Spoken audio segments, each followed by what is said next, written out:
Hi everyone, and welcome to my attempt at a Pokemon SoulSilver Hardcore Nuzlocke using only flying types. Flying types are always a common sight, and it's no different in this run. There's a total of 17 encounters for us to build a team with. Of course we have our typical normal flying types, but we also have a few unique dual types. Rock flying, steel flying and ice flying are just some examples. Anyway, here's a complete list of our possible encounters. We got Pidgeot, Fearow, Noctowl, Ledian, Crobat, Togetic, Jumpluff, Gyarados, Yanmega, Scyther, Xatu, Delibird, Skarmory, Dodrio, Honchkrow, Aerodactyl and Dragonite. So yeah, there's a lot to choose from, so this should be a fun run. Before we start this run, if you enjoyed this video, please consider leaving a like and subscribe, it really helps this channel grow. But anyway, let's get into this run. We start our journey with picking a starter. None are flying types, so I choose Cyndaquil, which means our rival will have a Totodile. This seems like the most difficult Pokemon to face. After doing some mandatory early game stuff, we receive our Pokeballs and catch our actual encounter, a Pidgey, who I named Peach. On Route 46 I catch another Pokemon, a Spearow, who I named Banana. After doing some short grinding, I make my way to Violet City. Here we have our actual rival, Faulkner, but before we challenge him I make my way west, where on Route 32 I can catch a Hoppip. I catch it and name her Blackberry. With all our possible encounters, it's time to take on the Sprout Tower. This went relatively easy, considering the Sprout Tower mainly consists of Bellsprout. Against Elder Lee, I open with Blackberry but immediately switch into Banana. Pack one-shots the Bellsprout and in comes Hoothoot. We exchange a few attacks, but after 4 turns, Hoothoot goes down. Lastly is another Bellsprout and 2 packs wins us the battle. We now have to face Faulkner, the flying type gym leader. He only has 2 Pokemon though, but one is an illegal Pidgeotto. Still, I think we can take him. I open with Banana as Faulkner sends out Pidgey. I go for Peck, which crits, instantly taking it out. In comes Pidgeotto and we're still at full health. I hit another Peck, but it doesn't do that much. Pidgeotto hits a crit, leaving us in the low yellow. I decide to risk it and go for Fury Attack, as Pidgeotto actually misses his tackle. So I just go for another one, and this time Pidgeotto does hit. In fact, he takes us to exactly 1 HP, wow. I then swap into Blackberry to try and poison it, as I know my other mons won't be able to do that much damage. But the one turn he could hit, he missed. I have no other option than to swap into Peach. I go for a few quick attacks and eventually Pidgeotto takes us to 2 HP. My god. Next quick attack does take it out though, so we win our first batch. That was extremely close, but we won. Outside of the gym we received the Togepi egg, which we can actually use this time around.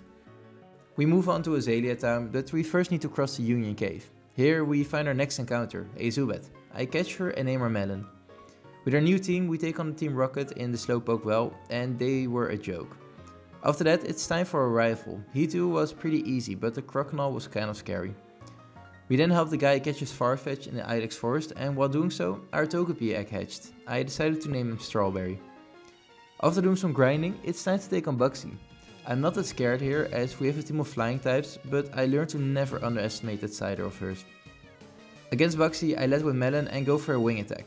Scyther sets up a focus energy, but our next wing attack takes it out. And with that the battle is basically won. She only has Kakuna and Metapod left, but both can't really take more than 2 wing attacks. That was an easy win. After easily defeating Bugsy, we make our way through the Ilex Forest. Here our Peach evolved into Pidgeotto and we arrive in Goldenrod City. From here we can go on a little catching spree. On Route 34 we catch Apple, the Magikarp. On Route 30 we catch Kiwi, the Hoothoot. On Route 35 we catch Cherry, the Yanma. And in the National Park we headbutt a tree to find a Lediba, who I named Kiwi. Yanma was actually a 1% encounter, so you can imagine that this took a really long time. Also looking back, I'm really not sure why I headbutted a tree in the National Park. We could have gotten a Scyther here, and Lediba is literally available in every other route. Well, okay. While grinding for Whitney, we have a few evolutions. Hoppip evolved into Skiploom and Lediba into Ledian. There are a bunch of new additions and evolutions, but it's now time for Whitney. And to be honest, I'm a little scared. Against Whitney, I led with Raspberry, as she sends out Clefairy. I go for a Mach Punch for only a little bit of damage, as Clefairy hits a double slap. I then set up a Reflect and continue to spam Mach Punch. Eventually I hit a crit, taking out the Clefairy. In comes the dreaded Miltank and I hit another Mach Punch. I then hit another as Miltank goes for Rollout. This is literally the worst thing that can happen. Knowing I don't really have a choice, I try to set up another Reflect to minimize the damage, but luckily Miltank missed it. I then switch into Blackberry and hit a Sleep Powder. Miltank has a Lumberry, so he wakes up, but the next turn we hit another. I then heal myself up with Synthesis and proceed to spam Headbutt. Miltank eventually wakes up and actually kills Blackberry. I probably should have switched, but I thought I would survive on like 1 HP. That sucks, but I can now freely switch into Peach. Peach hits a Gust, but we're attracted by her. I can't blame you, Peach, but I really need you to hit. Turns out he doesn't, so I need to switch. I go into Cherry, who's hit hard by his Stomp. Next turn she uses Rollout, which nearly takes us out, but we live on 9 HP, firing off a Sonic Boom to take it out. That was close, and although we lost Blackberry, I'm pretty happy with how this turned out. A rollout sweep here wasn't impossible. With our third batch, we can now make our way to Ecruteak City. Along the way, we evolve Banana into a beautiful Pharaoh. On Route 38, we also managed to catch a Farfetch'd, who I named Coconut. He joins the team. In the Burnt Tower, we once again have to face our rival. I lead with Peach as he sends out Ghastly. I hit a Gust as Ghastly confuses us. Luckily, we break through twice, taking out the Ghastly. In comes Magnemite, who's seriously scary, and I switch into Raspberry. I set up a light screen and then I can only use Mach Punch. It seems to be a 5-hit KO, but we're Sonic Boom to 15 HP. Next one will take us out, but I remember that Cherry also has Sonic Boom. I switch him in and we win this race, as Sonic Boom takes out the Magnemite. In comes Zubat, who misses 3 Supersonics in a row, so we can take it out with 2 Sonic Booms and a Quick Attack. Lastly is Croconaw, and I hit another 2 Sonic Booms. Croconaw eventually hits an Ice Fang, leaving us at only 2 HP. So we need to switch. I go into Peach and 2 Aerial Aces manage to take it down. That was way too close. We then go down the ladder to see these 3 weird reds, before leaving the tower. After grinding for some time, we got everyone up to the level cap of 25. I didn't really bother to level up Cherry or Raspberry, as both just cannot hit any of Morty's Pokemon, but all the other ones are level 25. Melon also evolved into a Golbat, so that's great. Against Morty, I open with Banana, as he sends out Ghastly. I hit a Pursuit for an easy one-shot, and in comes Hunter. I hit another Pursuit for about 75% damage, as Hunter puts us to sleep. I then try to wake up, but at some point, Hunter goes for a Curse, so I want to switch out. I go into Melon, and Bite takes out the Hunter. In comes Gengar, who mean looks me, as I hit a Bite. Bite is just over half, but a Berry heals the Gengar back to about 75%. He then hits a hard Shadow Ball as Bite only puts it into the low yellow. I expected a heal here, so I went for another Bite, but turns out Gengar just uses Shadow Ball. This instantly kills our beloved Melon, rest in peace. I bring in Coconut and set up a Swords Dance. I then hit a knockoff to take out the Gengar, and lastly is another Hunter. 2 more knockoffs take it out and we got our 4th batch.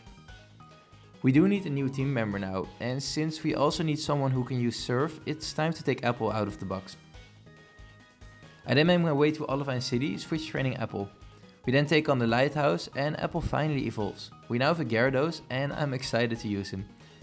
Now that we can use Surf, we make our way to Cinewood City. There isn't much to do here other than taking on Chuck, so that's what we do. Against Chuck, I led with Banana against his Primeape. I hit an Aerial Ace which nearly takes it out as Primeape uses Double Team. Luckily, we have Aerial Ace which never misses. Next turn, Chuck heals up Primeape and we hit another Aerial Ace. Next one takes it out and in comes Poliwrath.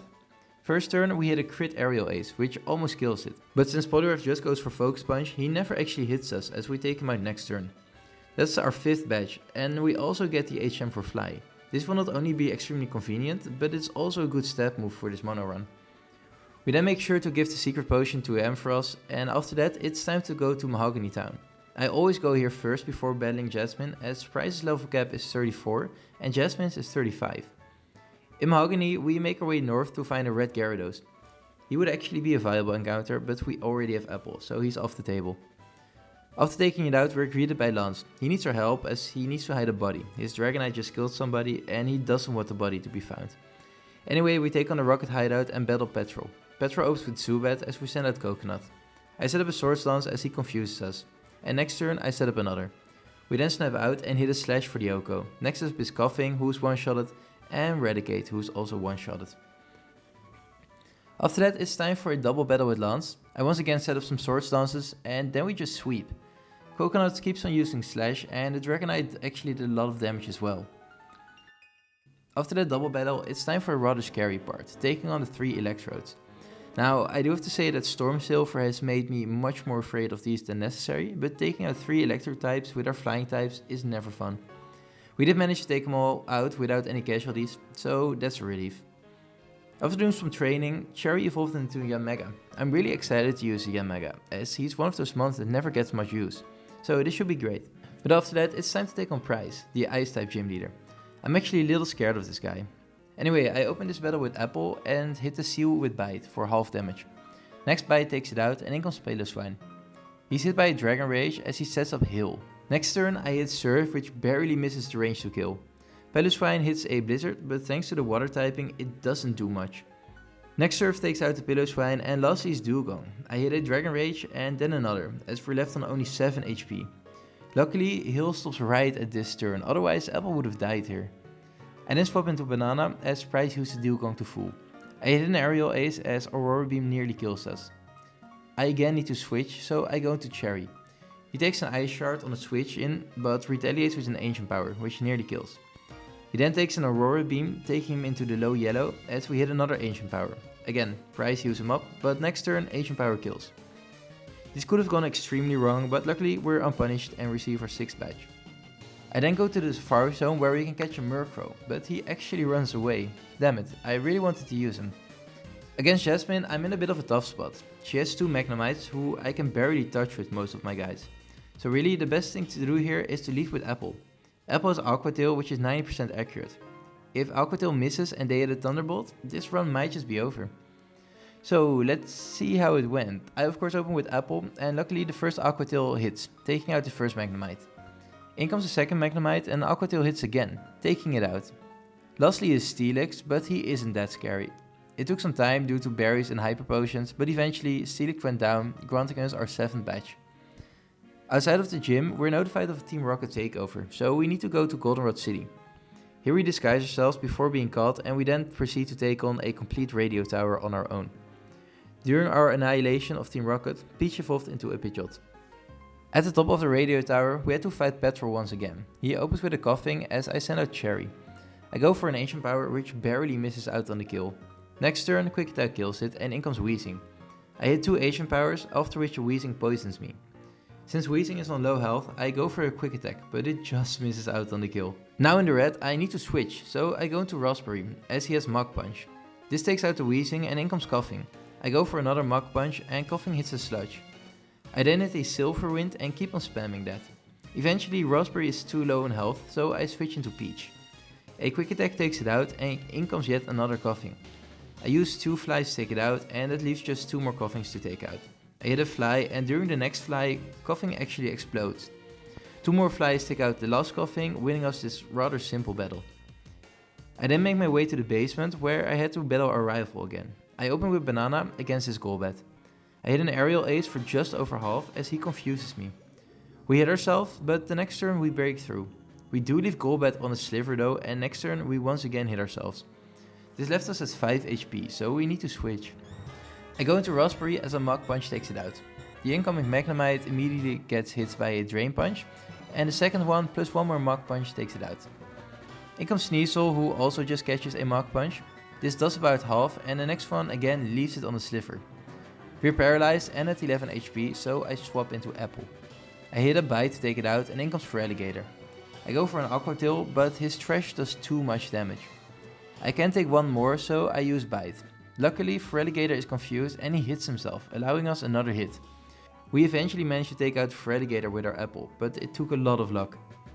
Lastly is Hunter, so I swap into Cherry. He lays a Curse, so I swap right back into Coconut. Aerial Ace then manages to take it out, winning us this battle. After that we find the Director, who gives us the card key. This now opens the rest of the radio tower, where we have 3 consecutive boss battles against the Team Rocket executives. First up is Proton. He opens with Golbat and we use Peach. I hit a Fly for about 75% damage as he confuses us. I go for a Quick Attack, but we hit ourselves twice in a row, before barely missing out on the kill. Barely missing out on kills seems to be a trend in this run. Next Quick Attack takes it out, and against the incoming Weezing I switch into Apple. 2 Aqua Tails later and Proton is down. Luckily Proton has never been that difficult and it's no different here. Next up is Ariana, and she was really difficult in our ground only run. I once again open with Peach as she sends out Arbok. I go for Fly, but we miss as Arbok hits a Glare, paralyzing us. Next Fly we are paralyzed, and on the third we miss again. My god.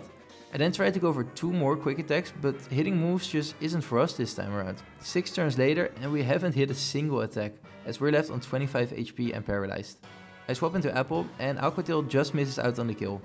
Next one kills it and in comes Murkrow, who just goes down to 1 Aqua Tail. In comes Foul Plume, so I switch into Banana. 1 critical hit aerial ace takes it out, winning us this battle.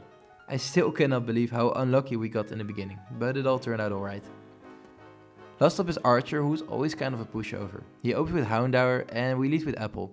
Aqua Tail of course one-shots and in comes Houndoom. He too is one-shotted by Aqua Tail. Last up is Coughing, who switches things up by requiring 2 Aqua Tails to hit. But with that behind us, we're now done with the Team Rocket storyline, so it's time to go after our actual goal, beating the champion. But first we need to beat Claire. Claire's in Blackthorn City, and to go there we need to go through the ice path. Here we can actually catch another Pokemon, a Delibird. I catch it and name it Tomato. But after that we arrive in Blackthorn, where we're up for quite a challenge. First though, it's time to catch another team member. On Route 45 we catch Skarmory, who I named Plum, and he replaces Raspberry. But as for Claire, she is going to be tough, so I need to prepare for a sweep. I play a ton of Voltorb Flip to get coins for the substitute TM, which I then teach to Apple. Against Claire I lead with Peach against her Gyarados. The plan here is to use Sand Attack. I actually managed to get 6 up, as Gyarados only had 2 Dragon Rages. I then swap into Cherry and go for double teams. I set up 2 before landing an Ancient Power, and 1 more puts it in the healing range. But we just keep on spamming Ancient Power and this eventually takes out Gyarados. In comes Dragonair. I go for Sonic Boom as he paralyzes us. With that I can safely swap into Apple so that he won't be paralyzed. He's hit by Fire Blast, which luckily doesn't burn, and we then proceed to set up a substitute. As predicted, Dragonair goes for the Thunder Wave, which is now useless. I then hit an Ice Fang for the kill, and in comes another Dragonair, who barely hangs on, but he gets frozen. Next Ice Fang takes it out, and lastly is the dreaded Kingdra. Kingdra has actually made me reset here before, so I know how dangerous he is. I actually go for an Attract of all things, as Kingdra breaks our sub. I then set up another substitute, as Kingdra hits Smokescreen. I then go for as many Ice Fangs as I can, but it doesn't do much damage. Kingdra hits us again, and we can now only set up 1 more substitute. Sadly, he immediately breaks it as we miss our Ice Fang. We're now in a pretty bad spot, as Kingdra can 2-shot almost everyone on my team. With that I bring a Banana, who is hit by a Hydro Pump, all the way down to 14 HP. I then hit an Aerial Ace, but that does mean that Banana has to go down. Rest in peace, soldier, you did well. And then bring in Peach to try and lower its accuracy. I hit a Sand Attack, but Kingdra hits a Dragon Pulse, taking out our starter Peach. And then bring in Coconut and go for Slash. Luckily, Kingdra misses his move, so next turn we can hit another one. And again, Kingdra misses. I then hit another Slash, but the worst thing happens. Claire uses a full restore. Luckily, we immediately hit a critical hit Slash for half damage, but I realized I needed to do more damage. I risk it and set up a Swords Dance, as Kingdra just kept on missing his moves. It's incredible, because we have only used 1 Sand Attack. Slash then takes it out, but this was a really tough battle. We even lost the very first 2 team members of this run, Peach and Banana. After beating Claire, she has the audacity to not even give us the badge. So I go to the Dragon's Den to complete some tests and she finally gives us that stupid badge. Thanks a lot, murderer. But unlike most other runs in this game, the Dragon's Den actually houses an encounter. When you give the old man the right answers to his questions, he gives you a special Dratini. This Dratini knows extreme speed, and although he doesn't get his flying type until after we beat the champion, he might come in useful in the Kanto part of this game. So I pick him up and name him Lemon. By the way, Strawberry and Kiwi have joined the team, replacing our 2 fallen flyers. After all that stuff, we get a call from Professor Elm, who wants to speak to us. We fly over to Newbark Town and Professor Elm actually gives us a Master Ball. We then go up against the Kimono Girls and make our way to the Rural Islands. Going through this place makes me realize why most runs of this game are done in hard gold. This place sucks. Anyway, we do eventually summon Lugia, who I prefer over Ho-Oh, but we just run away from it. I don't want to risk anything after that Claire debacle. If we lose many more team members, we might need to resort to using a Delibird, which I don't want. After running away from Lugia, we can make our way to the Victory Road. The Victory Road's always empty in this game, and the only battle is against our rival, one final time. Against him, I open with Apple as he sends in Sneasel. I set up a Dragon's Dance as Sneasel hits a crit feint attack. I then go for a substitute, and after that a Waterfall takes it out. In comes Magneton, who also goes down to a Waterfall. Hunter meets the same fate, and so does the Kadabra. And so does Golbat. Only Feraligatr manages to live a waterfall and retaliates with Crunch, taking away our sub. So I swap into Plum and hit an Air Slash. Feraligatr can't do much, so I just spam Air Slash until it goes down. After beating our rival, we take our first steps into the Pokemon League. I do all the necessary grinding, and with that we are now ready to take on the Elite Four. The team is looking great: Gyarados, Yanmega, Noctowl, Skarmory, Togetic and Farfetch'd. First on the chopping block is Will. He leads with Xatu and I send in Cherry. I go for an Ancient Power which nearly kills it. Xatu uses Psychic, which doesn't do that much. Next turn we hit another Ancient Power as Will heals up with Xatu. Next Ancient Power takes it out and in comes Jinx. Since we're Scarfed, I can't use my U-turn, so I switch manually. I go into Plum and hit a Steel Wing. This actually one-shots. Perfect. Executor comes in, so I bring in Cherry again. He sets up a Reflect and our U-turn does just over half. I U-turn into Kiwi, who comes into an Hypnosis. A crit Egg Bomb then nearly takes us out, so I swap right back into Plum. Air Slash finally takes it out, but this Executor was made way more difficult than it needed. Slowbro comes in and I send in Strawberry. I yawn it and switch into Coconut. I then set up 3 Sword Stances and hit a few slashes. 1 crit, so Slowbro easily goes down. Lastly is another Xatu who also goes down to a crit slash, and with that the first Elite Four is down. Next up is Koga, who opens with Ariados. I send out Noctowl and for the millionth time this run we leave it on a Sliver with Air Slash. The same goes for the next Air Slash after Ariados is healed, but a third takes it out. In comes Muk and I hit an Extra Sensory. 2 more take it out and we didn't miss despite the minimizes, which is great. In comes Fortress, who I was a little scared of. I put it to sleep with Hypnosis and then use Air Slash. Sadly, he wakes up instantly, but a crit Air Slash takes it out. Nothing to be scared of after all. Crobat comes in and I go for Extra Sensory. Crobat outspeed and uses Double Team, so I miss. Next one hits for about 50% damage, but the berry takes it out of the kill range. We do hit another Extra Sensory, but miss the next, leaving us at 31 HP. With that, I switch into Plum, who switches into a Poison Fang, which he's immune to.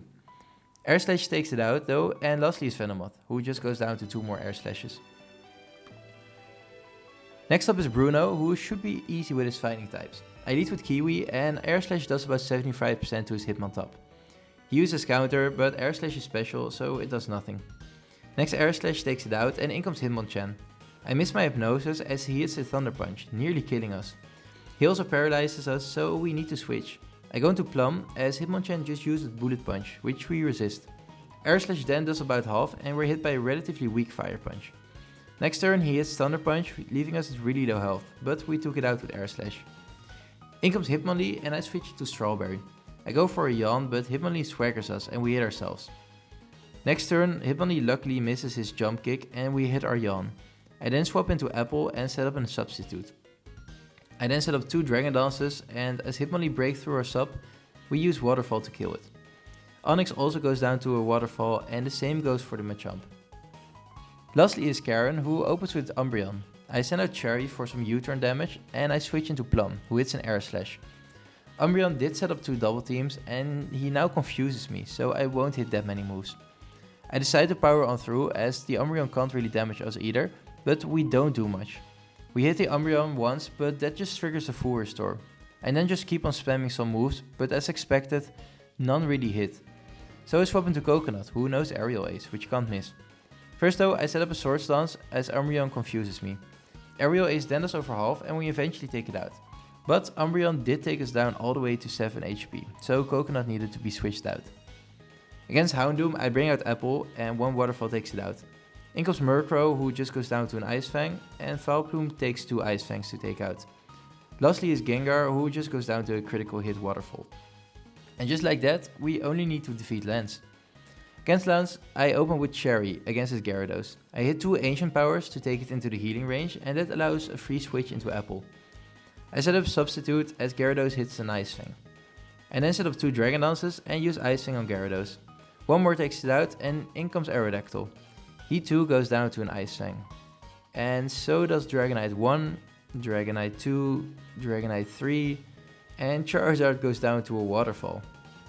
And just like that, we're the champion. I got to admit, Gyarados is a monster. Although we didn't use him too much early game, he swept a lot of battles late game. He was truly fantastic. Looking back at this run, I realized I played kind of reckless. I guess the large encounter pool makes me a little more reckless but nevertheless, I had a lot of fun. Pokemon like Farfetch'd, Ledian, Yanmega and Skarmory are ones I never really used, so it was great to finally get to use them. But just like last time, we're not done yet. We defeated Johto, but Kanto still waits for us. But with that being said, I hope you enjoyed the video, and I will see you in the next one.